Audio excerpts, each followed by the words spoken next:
मेरे पास एक बच्ची आई और उसे फाइन आर्ट और पेंटिंग वगैरह का बहुत शौक है, बहुत अच्छा करती भी है और मैथ्स भी पसंद है। मेरे पास ऐसे बहुत सारे बच्चे आजकल आ रहे हैं 10th के बाद कि हम और अभिभावक भी कि कौन सा करियर हम ऑप्ट करें अपने लिए, कौन सा सब्जेक्ट लें। और इस पर मैं जल्दी एक सेमिनार भी करूँगा कुछ बच्चों को लेकर।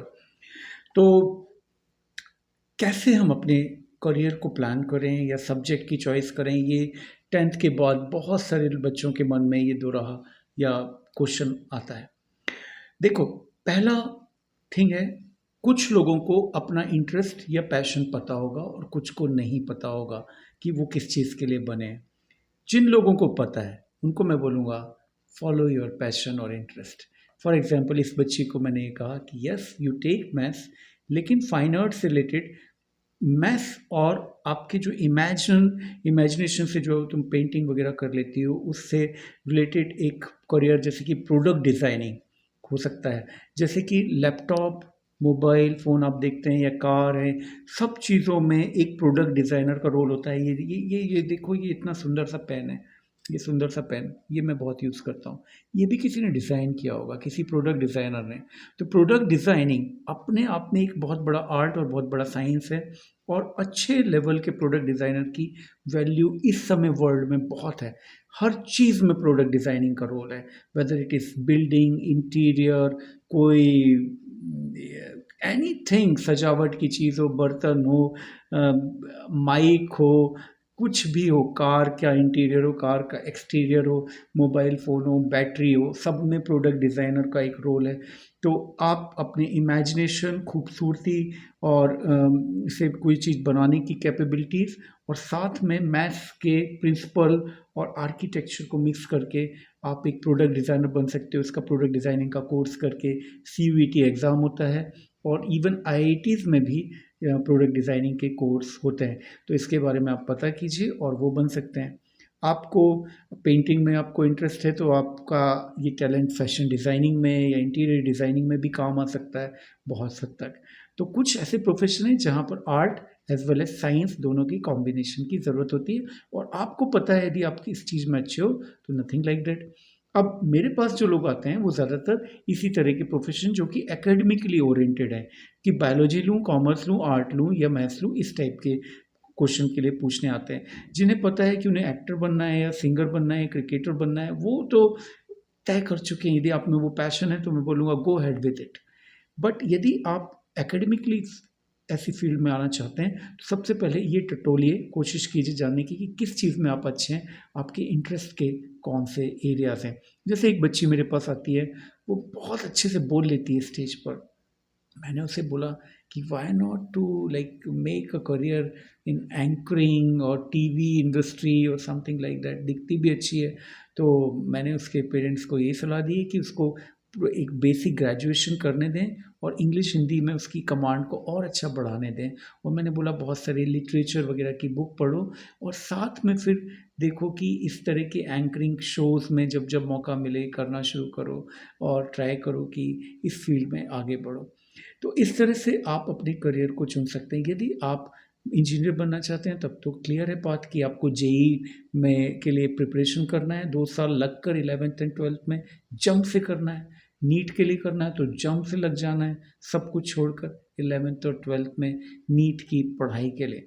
तो जो भी आपने तय किया, आप यदि फाइनेंशियल फील्ड में हैं तो पता कीजिए कि सीए की लाइफ कैसी होती है, उसके प्रोज़ एंड कॉन्स कैसे क्या होते हैं और उसमें सीए के अतिरिक्त कौन-कौन से इन्वेस्टमेंट बैंकर कैसे बनते हैं, कितनी सैलरी हो सकती है, ये सब पता करके फिर उस फील्ड में जाइए। यदि आपको लगता है इकोनॉमी या इकोनॉमिस्ट बनना या फाइनेंशियल एडवाइज़र बनना या कंपनी सेक्रेटरी बनना एक अच्छी फील्ड है और आपको उसमें मज़ा भी आएगा। तो लॉ की फील्ड है, लॉ की फील्ड में प्रोज़ एंड कॉन्स जानिए कि यदि आप फर्स्ट जनरेशन लॉयर हैं, तो कितना कठिन है जमना।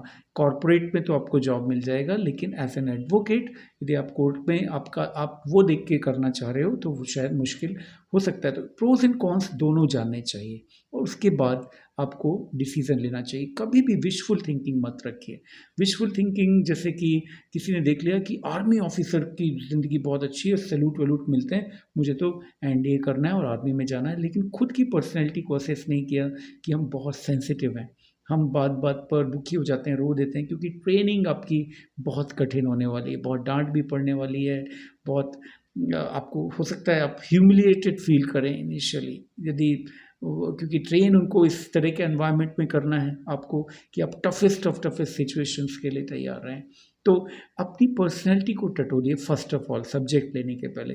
फिर जिस सब्जेक्ट में आप घुस जाएँ, तो उस सब्जेक्ट का एंट्रेंस टेस्ट क्या होता है? यूपीएससी के लिए जैसे आपका मन है, तो अपनी जनरल नॉलेज पर काम करना शुरू कीजिए, एनसीईआरटी की बुक्स अभी से ही अच्छे से पढ़ना शुरू कीजिए अंडरस्टैंडिंग के साथ और बाद में वो अपनी लैंग्वेज पर भी काम कीजिए, अपने कॉन्फिडेंस, उठने-बैठने के तरीके जिससे इंटरव्यू पर में आपकी कमांड हो और बाद में एक कोई कोचिंग वगैरह का भी हेल्प ले सकते हैं।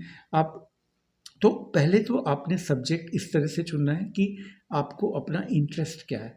आपकी फैमिली सर्कमस्टेंसेस और उनकी रिक्वायरमेंट क्या है? आपको एक बात और मैं बोलूँगा कि पैसा कमाने बहुत सारा पैसा कमाना या बहुत सारा नाम कमाना इस तरह की थिंकिंग मत रखिए क्योंकि ये बाय प्रोडक्ट होते हैं। पहला काम है स्किल हासिल करना, किसी कॉम्पिटिटिव एग्ज़ाम को निकाल लेना, इस पर फ़ोकस किया कीजिए और मैं हमेशा बोलता हूँ कि सबसे अच्छे प्रोफ़ेशन वो होते हैं, जहाँ पर हम दूसरों को हेल्प करके कमा पाते हैं। और ऐसे प्रोफ़ेशन जहाँ आप खुद को एम्पावर कर पाते हैं मतलब कि खुद में कुछ ऐसी स्किल ला पाते हैं जो कि आप किसी भी जगह पर हो और आप कर सको। फॉर एग्ज़ाम्पल मैं एक डॉक्टर हूँ, मैं यदि फ्लाइट में हूँ और वहाँ पर किसी बच्चे को या किसी बड़े को कुछ प्रॉब्लम हो जाती है, हार्ट अटैक ही हो जाता है, बेहोश हो जाता है, कुछ मैं फ्लाइट में बिना कुछ ज़्यादा चीज़ों के भी उसको हेल्प कर सकता हूँ। ट्रेन में मैं किसी को देखूँ, उसको हेल्प कर सकता हूँ। मैं किसी जंगल में हूँ और वहाँ 4 लोग हैं और किसी को कुछ हो जाती है, इंजरी हो जाती है, वहाँ हेल्प कर सकता हूँ। मैं किसी बहुत बड़े शहर जैसे मुंबई में हूँ, वहाँ अपना करियर बना सकता हूँ। मैं किसी छोटे गाँव में रोज़ी-रोटी एक बरगद के पेड़ के नीचे भी कर सकता हूँ। क्यों? क्योंकि मेरे हाथ पास मैंने जो ट्रेनिंग ली, मेरे हाथ में जो स्किल है, वो ये जब तक इंसान है, वो काम आएगी और उसके बदले में मुझे थोड़ी-सी रिस्पेक्ट, थोड़ा-सा थैंक्स, कुछ पैसे पैसे नहीं है, मैं किसी गाँव में हूँ, तो रोटी, चावल, चाय, ये तो कोई भी मुझे दे ही देगा ना। तो इसलिए ऐसी चीज़ करना जहाँ आप दूसरों की मदद कर सकते हैं और बाय प्रोडक्ट में आपके पास मनी या जो भी आ रहा है, वो सबसे अच्छा तरीका होता है, किसी भी फ़ील्ड को चुनने का।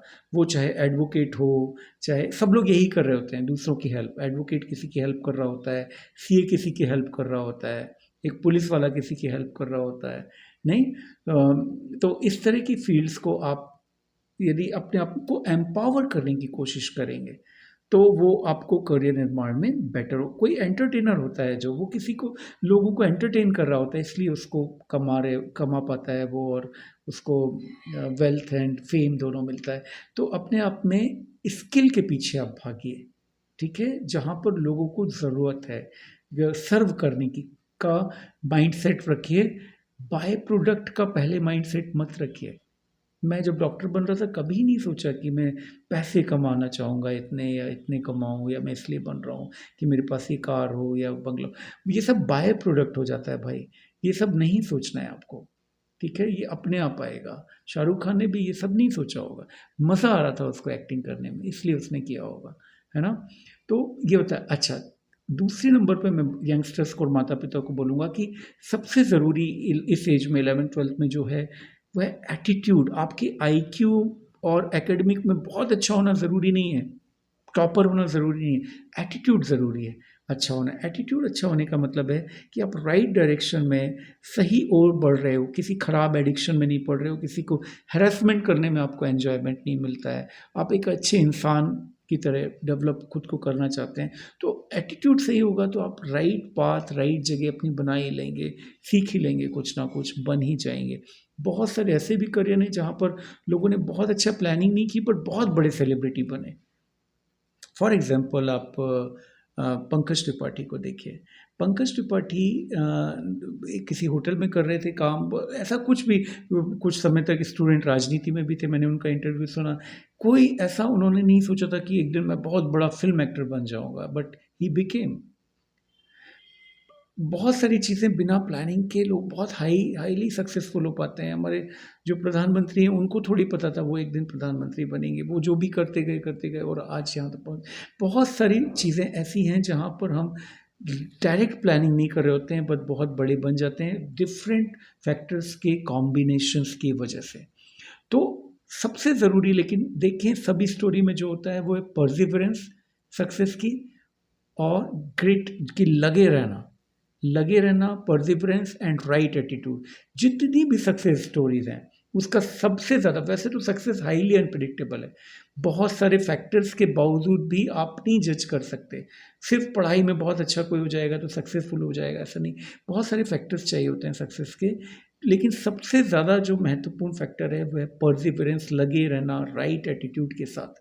यदि आप ये करते हैं तो एक दिन मंजिल पा जाते हैं।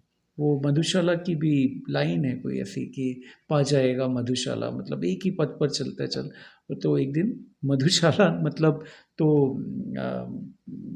शराब घर होता है, लेकिन यह मैं खाना होता है, लेकिन मतलब एक मंजिल जो आपकी है, एक शराबी की मंजिल मधुशाला होती है, लेकिन वो एक पाथ यदि आप सही तय करते हैं तो ज़रूर वहाँ पर आप पहुँचेंगे। तो राइट एटीट्यूड डेवलप कीजिए। राइट एटीट्यूड में सब कुछ आता है, जैसे कि आपको अपनी बॉडी पर ध्यान देना, एक्सरसाइज, सही न्यूट्रिशन लेना, अपने रिश्तों की कद्र करना, रिश्तों पर ध्यान देना, अपने अच्छे नागरिक होने की जिम्मेदारी निभाना, जैसे कि रैश ड्राइविंग नहीं करना। यदि आप स्टूडेंट हैं तो अच्छे से पढ़ाई करना, अपने माता पिता की इज्जत करना, बात मानना, ये सब कुछ अच्छे एटीट्यूड में आता है। आपसे कोई छोटा है तो उसको प्यार से हैंडल करना, आपसे कोई गरीब है तो उसका अपमान नहीं करना, ये सब राइट एटीट्यूड का हिस्सा है। यदि आप में राइट एटीट्यूड है तो प्रकृति आपकी मदद ज़रूर करती है और आप कुछ ना कुछ बन जाते हो। तो यही मैसेज है मेरा अभिभावकों को जो 10th का बोर्ड के बाद अभी 11th-12th में पहुँचेंगे कि राइट एटीट्यूड डेवलप कीजिए और सब्जेक्ट का चुनाव अपने इंटरेस्ट को टटोल कर कीजिए। यदि आपको अपना इंटरेस्ट नहीं मिल पाया है अभी तक तो ये देखिए कि किस चीज़ की ज़रूरत है कम्युनिटी को आगे चलकर, उसका थोड़ा-सा अंदाज़ा रखिए और उस अनुरूप आगे बढ़िए। Thank you very much.